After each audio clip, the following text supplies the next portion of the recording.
Good morning. I am Lorraine Brock with Get Organized. I'm a professional organizer with a company called Get Organized that services all the Dallas, Fort Worth, Oklahoma City, and East Texas Tyler area. And every week on Tip Tuesday, I bring you guys tips and more tips about getting your home, business, or life organized. I want my tips to be practical. Sometimes they're funny. And definitely, I want you to be able to take those ideas and go back and implement what you think will work with your home, your life, and your business. I've been doing Tip Tuesday now. This is our 44th week on Tip Tuesday. And every week we have a different topic. There's a few times like today, we're actually going to be starting a series. Today's topic is going to be about organizing kids' papers. And that means their school papers, their artwork, all the stuff that comes in throughout the school year and during the summer months as well, especially if they're in activities or even church papers or drawings that they may do at home, that those papers just keep coming in the home and they never stop. And we're going to be talking about that this morning on Tip Tuesday. So like I mentioned, today's topic is going to be organizing school papers. Or for kids, just kids' papers in general. And we're going to be talking about this in a 3-part series. So today is part number 1. I believe I can wrap this up in 3 weeks. And you will want to get, if you're just now watching or you're watching on the replay, you'll want to get a piece of paper and take notes. There's no way that you're going to be able to implement these systems or ideas if you're just listening to the video. So pause right now, go get a piece of paper and a pen, get your note out, a note-taking app so you can take some really good notes about organizing kids' school papers. Let me give you a little bit of a background of when I started doing this. Well, when I've homeschooled, public schooled, and private schooled. And every one of those has been tons of papers coming in, especially in the elementary time frame of the education. They have papers that come in not just with school, but from other places like I had mentioned, and you need a system for them. Originally, I didn't have a system. I was like most parents. I just had piles of paper on my kitchen countertops forever, and I would decide that the pile was getting too big, and I had great intention of getting to the pile. And the pile got too big, and then company would be coming, and I would move it to the laundry room. And then from the laundry room, one day it was time to do the wash, and all of a sudden I was like, this can't stay here. So I'd take it and I'd put it in a container underneath the stairs. And the papers just kept moving around the home, really not being addressed. I mean, I had great intentions of looking at the papers and deciding on what I wanted to keep and what I didn't want to keep. But I just didn't have time. And those papers were coming in, if not daily, for sure weekly. And I just couldn't pause enough to keep up with it on that regular basis. So I implemented a system that we now use with Get Organized. And so the systems I'm going to be teaching you and talking to you about throughout this next 3 segments is going to be what we do in our clients' homes. Now, there might be some unique situations with a client or you or how your family functions that we would have to tweak and make adjustments. So not necessarily everything I'm going to say might work with you, but just know it's our basis of where we start at. When I was started organizing my papers, I knew I had to come up with a system that was going to be low maintenance. And I'm not dealing with this topic today, but think of kids' chores. Absolutely high maintenance for most parents. They want to get their kids engaged in helping. They want to get their kids engaged in learning domestic skills. But to actually continue, you start out really strong for the first 2 or 3 weeks, and all of a sudden you're like, this is just not working. It's just not working. I'm actually doing more of the work, and I'm spending more of the time trying to teach them. Well, that's sort of our role as parents. But beside the point, it has to be a low maintenance system, whether it's chores or maintaining kids' school papers. It has to be low maintenance. I can't say that enough. Otherwise, you will not stick with it. And having that system of permanent stack of papers on my kitchen countertops or on my washer dryer or underneath my stairs, that wasn't a system. It was just a place to chunk the papers until I got time. And normally, year after year, that just didn't seem to have time. It just sort of like, it wasn't that important. When I really came up with a system, I was over at my parents' house and I was starting to see papers that I had created, done, schoolwork. Some of them were really awesome to look at. Others are like, just 100 on a paper. Yeah, whatever. I may have gotten like a B. It's probably more like it because I wasn't a straight A student at all. But let's just say it was 100. So maybe there was a great comment on it. Like the teacher said, super job, Lorraine. And I realized that I did like seeing some of these papers, but other papers were like, what my parents even keep this for? And there definitely wasn't a system. And so I have 3 boys, and as they each got into school, it was a ever-ending battle with the papers. And that day at my parents' house, along with the fact that I was having 3 boys with all this paper, and I am sort of sentimental, but I'm not a minimalist over here, and I'm not like I keep everything over here. I'm actually right in the middle is where I land. I want to keep some things that show history to my children, value of what I learn that I can teach and pour into them. I like family dynamics of stories, things that we used to do a certain way that's different now, or why the old way was better. Either way, this is just sort of where I land in what I keep. I'm again not that minimalist, which a lot of organizers are minimalist. They don't want to keep anything that they're not currently using, and that's not where I land. And I don't want anyone to feel that that's the way that you have to go if you work with an organizer, because it's not. But I'm also over here not just keeping tons and tons of stuff, putting the label on it that my kids are going to want it, because that's not really true either. I don't want everything my parents have, but would it be cool to see my mom's report card or something that she did in school? Of course it would to me. I like that history part. You have to decide on what you're wanting to keep and what you're not wanting to keep. And we're going to talk about that in one of our tips. But that's what got me onto finding a solution, finding some systems that would be low maintenance for you guys as parents to implement in your home to keep the paperwork of kids under control. It is something that will not stop. It will slow down in middle school and high school. This system, and I'm going to tell you this story. I wasn't planning on telling it, but I'm going to tell it. The systems that I put in place started in the middle of their elementary school years, at least for one of my children. I think it actually started earlier for my last child. And it continued all the way on through high school. So I remember my middle son, who is now 25, he comes to me in his first semester, at the end of his first semester at College. And he brings me a stack of papers. Let me just grab one for a visual here. Here we go. So he brings me a stack of papers and he says, Mom, he said, I can't find my box out in the garage anymore where you keep my papers at.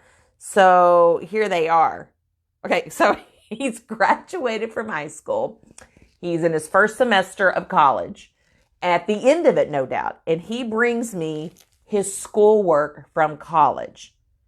So I have to say, I have trained him well to use this system when he's doing that. I'm like, yeah. I just reorganized it because I think his heart was a little crushed that his box wasn't out in the garage. And I took the papers and I looked through them and I put them up. Now, after that, he didn't give them to me anymore, and nor did I really need them for college. But periodically, even to this day, he's in his last semester of college. Periodically to this day, he will still bring me some things he wants to keep. he just is, fine tuning of what that important stuff is. Maybe an essay, most likely in college, as he has written, and he wants to keep it based on his research or, how he wrote it or whatever. But it is something that you can train your kids on and your spouse with, and making sure that everybody is on board with this system. And it's really, really low maintenance. Okay, so let's get into our tip number 1 about organizing kids' papers. This is my first step. We're going to go from how you start the systems all the way through in 3 weeks. So you're not going to get over here today. You're going to get over here today. You can't have it all. So tip number 1 is you're going to create a holding tank for your kids. And when I say a holding tank, it's definitely something that, and I'm looking here for some pictures I'm going to show you guys, but it is definitely something that I want you guys to look at as a place for them to put, or you to put, all the papers that come in the home. And so instead of the kids bringing the papers and you just putting them on a pile in the kitchen or on the countertops or someplace, you're going to have a system where they have a holding tank where their papers go. Now, you're welcome to look through the papers and put them out there yourself. You're welcome to just tell your kids, hey, every time you bring home papers that I need to see, leave them here. And the ones that I don't need to see, put them in the garage. I primarily were the one that put their papers in their holding tank in the garage. And ours just happened to be in the garage. We'll get to location later. What I want to do, I wanted to look through the papers myself, sort of see if there's anything I needed to review, but not make a decision on what I'm keeping and what I'm not keeping. I would just take all the papers. Once I've looked through them, I would just take them and I would go put them in the holding tank. That means flyers, scribble papers, math papers, spelling papers, practice papers. I didn't make any decision about what to keep and what not to keep, because that actually is one of the big steps that people spend so much time on, and they get so backlogged with the papers. Don't worry about making any decisions of what you're going to keep. Just go take the papers and put them in your child's holding tank. It is important that each child have their own holding tank. That means if, for me, I had 3 boys, they each had a separate area. I actually started out very simple and modest with just a cardboard box that would be able to hold large artwork, but also at the same time, the 8.5 by 11 type paper, or the sheets paper. At one time, the kids brought home their journal in a spiral like this, and I just put the whole spiral in there. I didn't tear out the good stories or decide which ones were scribbled on or blank pages. I just put everything in the holding tank. Now my printer's not working today, so I want to show you. I pulled up some images here on my tablet that you can see. Now, this is a product that you might be interested in getting. It is a Alex at IKEA.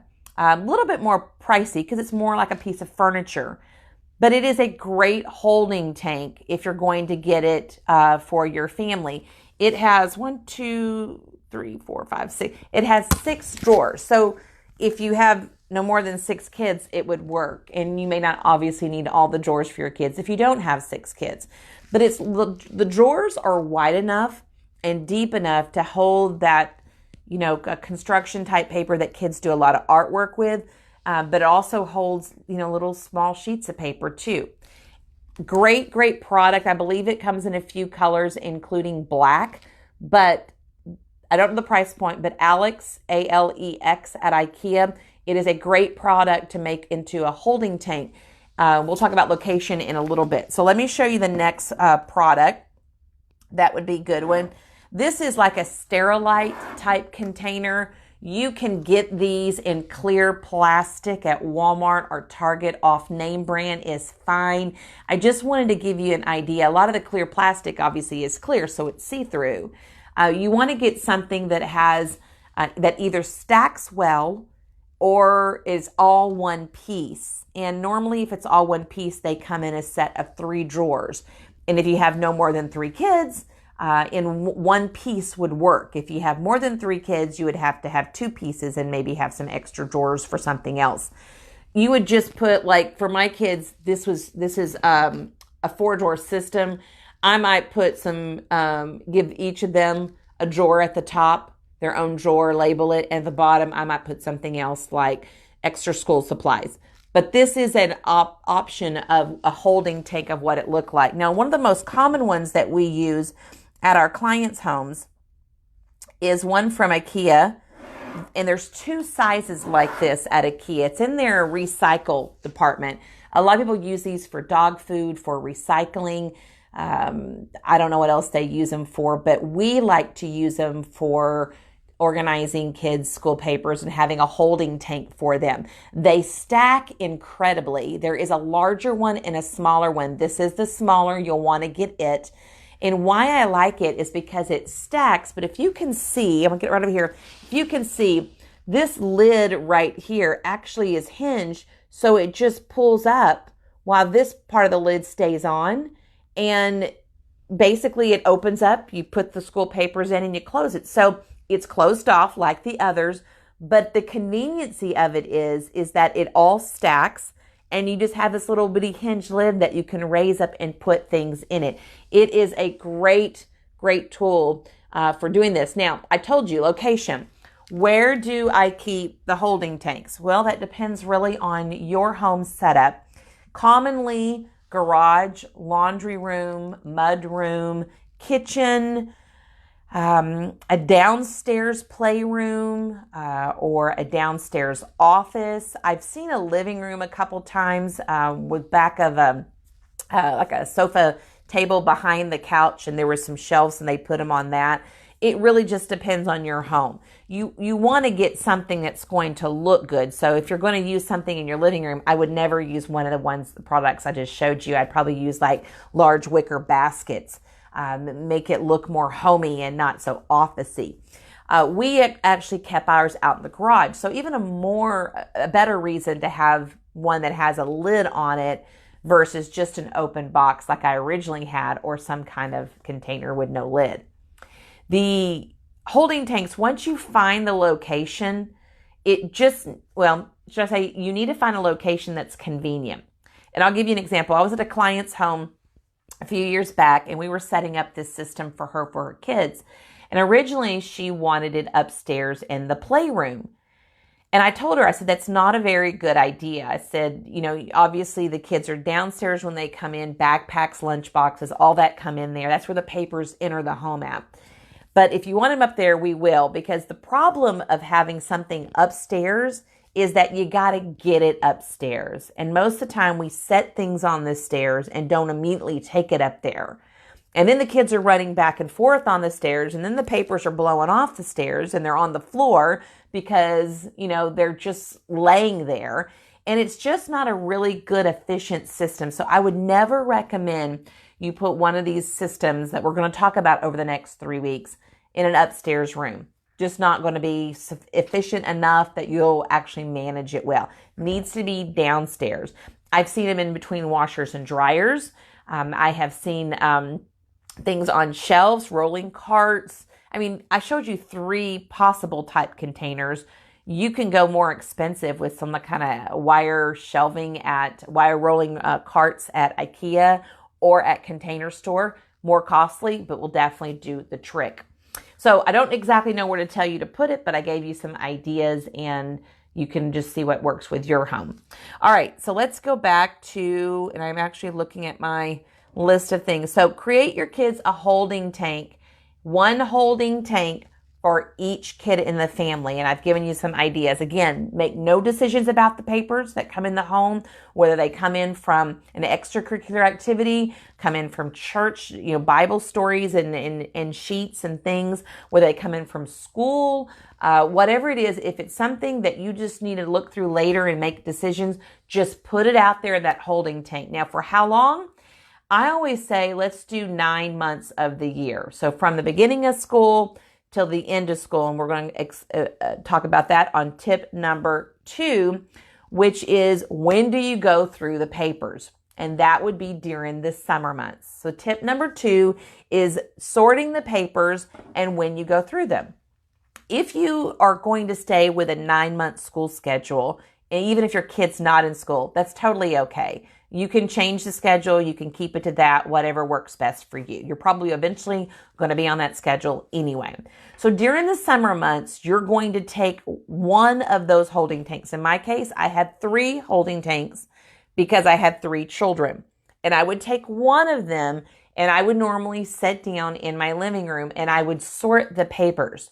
If you decide on what papers you want to keep as they're coming in the home, most people, not only is it time consuming, but most people will keep more, especially if they have a hard time getting rid of things.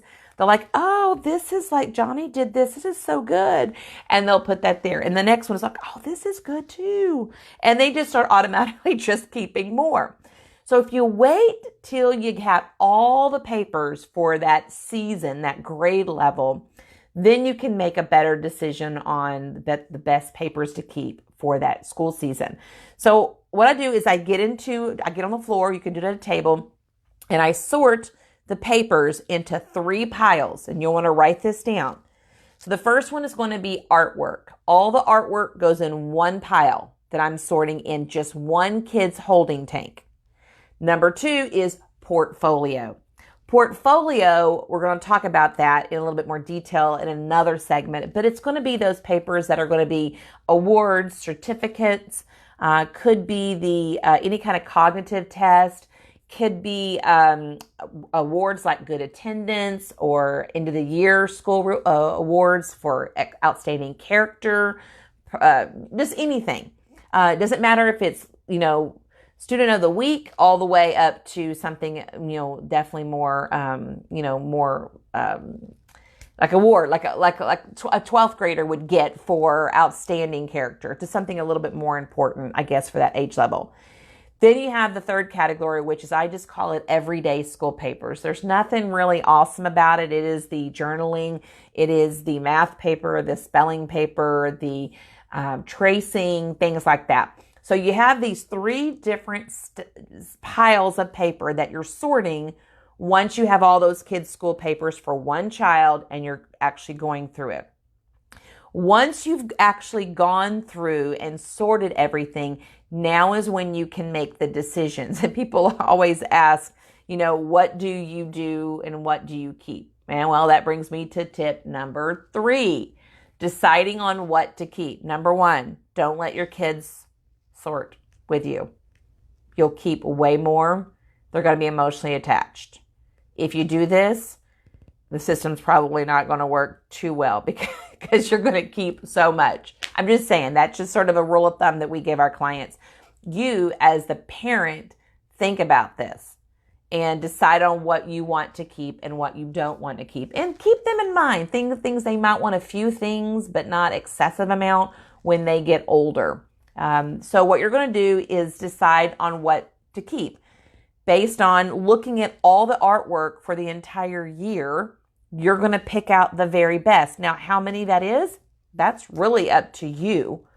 One of the things I always tell people when they're looking at artwork, try to get, the beginning of the school year and middle of the school year and the end. And how do you know that? Because the holding tank in tip number 1, the bottom of the box is going to be the beginning of the school year, and the top of the box is going to be the end of the school year. So you'll have a timeline by default, just putting the papers in your holding tank of when they did something. So when you're sorting it, you'll know the top of it is going to be the most current things, and the middle of the year, and the bottom, the beginning of the year of school that they had just finished. So it's a really good time to get rid of papers now when you're sorting. Just keep what you think you're going to want. And there will be opportunity if you want to get rid of more later. If you don't have a system for your kids' school papers, think about this. I have 3 boys. Let's say they just went through 12 years of school, not including kindergarten, not repeating any grades. Let's just say 12 to make it a good number, even number. If you had 3 children like me with 12 years of school, and I had a box of papers from each year, granted that gets a little bit less as they get older, that would be, and let's just say I kept it in my house, up in my attic, in my closets. That would be massive papers. Do I really think my kids are going to want all that paper when they get older? No. Do you want all your parents' papers? Do you want all of your papers? Some is cool. Some is neat to look back on, but not all of them. So do yourself a favor and do them a favor and narrow it down through that sorting process in tip number 2, and then the deciding on what to keep on tip number 3 and what to let go of. For everyday school papers, if it's just got a 100 on it or a smiley face, I normally get rid of those. But having a journal, oh my word, I have loved reading my son's journaling for the thoughts in their heart when they were in elementary. And I'll give you another example because this is really, I really live by this system. My current son, who is married with 3 kids, and I hope I don't embarrass him, he wrote a paper, I believe it was either in 11th grade or 12th grade, but he wrote a paper that I have to this day, and I only have it because he saved his papers and he knew where the papers needed to go. I told him, never throw your papers away at school and clean out your binder. Always bring them home and put them in the box. In the holding tank was what we're calling it. He did that. And I ended up finding a paper about him being scared and frightened about growing into adulthood because it was just a scary time, getting older and being responsible for finances and starting to work and leaving home eventually. It was a scary time. And though I never saw that, I never saw any problem with him emotionally. It was the fact that he was thinking of this and hadn't expressed it. And I actually caught it in a journal or report that he wrote. And I wouldn't have ever had it not been for this system. There's so many treasures that I've loved. In addition to that, let me give you another example. Some teachers, if you have good organizational skills in school, they will actually, if you can collect all of your test grades for a 6-week or 9-week period, depending on what your school's on, they will give you an automatic 100 daily grade. Or what if the teacher says that she didn't get your paper and she had failed to enter it into the grades? Then you have that paper in that holding tank that you can come back and get and show her or him. So there's so many benefits to this system that we have completely been blessed to have those benefits. We've been all in those situations. Our teachers lost grades. We got automatically daily 100 grades. All this happened to us, which makes me think there's other ways people can benefit from this. You just never know when you're going to need those documents. So just keep them and then make a decision at the end of the year and then get rid of the ones you don't want. So hopefully that's some basic information for you guys for Tip Tuesday on part 1 of organizing your kids' papers.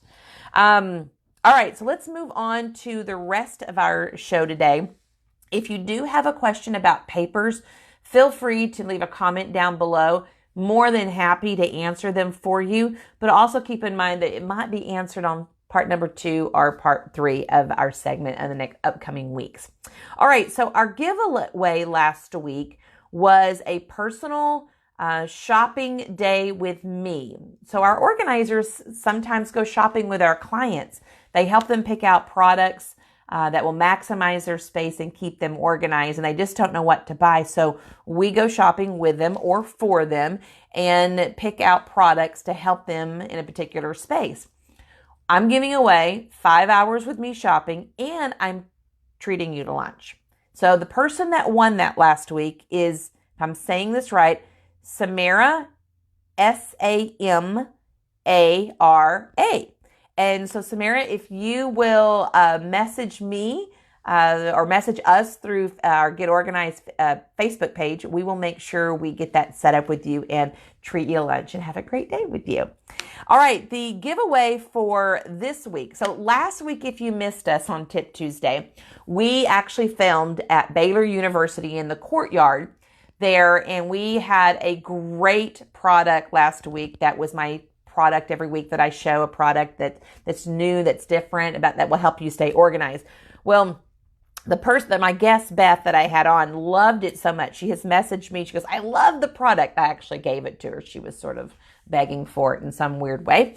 And I ended up going back to the store, buying another one, and I'm going to give it away on this Tip Tuesday. Let me show you what it is.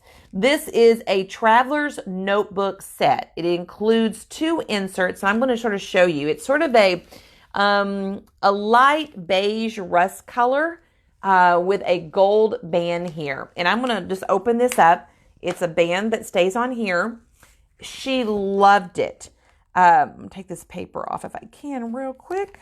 I can. Okay, I don't want to tear it. Okay, so here it has a little flip here, you can put like papers behind it, and then it has things for credit cards or ID cards there. And then you open it up, and then what she liked about it is actually it has like a to-do list that you can go by week, like almost like a calendar. You can look there and you can write in the dates of what you're doing. Now, I use a digital calendar, but this is great for writing down to-do list on certain things that you're going to do. And then on the back side over here, you just have blank pages. It's almost like a graph paper. It has a little bit of a dot system to it. And then you have this other flat back here. It's a really soft pleather. It feels wonderful. It is a great size for your purse, and we are giving this away today. Now, not actually today. You have all week to win it. So how do you win it? I want to tell you. I want you to leave a tip down below or a question down below about kids' school paper, something maybe that you do to keep them organized, or you're struggling with something and you need some advice on there. If you leave any tip about those 2 things down below, you'll be entered to win this and then we'll draw on Sunday. We'll pick a person on Sunday and then announce you on Tip Tuesday next week. And then we'll mail it out to you and you'll get this wonderful thing. I bought different color, but love it. Actually got them at Walmart, just so FYI. Just love the back to school season. You have so many cool things. All right, so that's how you win our giveaway. So our Tip Tuesday tool of the week. This is a little different, but it's something that I'm personally using. And I told you guys, when I'm picking products to show you guys about how they work, sometimes it's because I just find something creative. Sometimes it's because I'm using it or it's someone told me about it. There's all different things that I find. But our Tip Tuesday tool of the week this week, let me show you. What do you think? It's a little basket with silverware and just some extra napkins I've had in our home. So how do I use this? Well, I'm a big back porch girl. I love eating outside. I love setting outside. And often that requires me, when I'm eating, to have utensils and napkins. And I constantly get tired of going back and forth.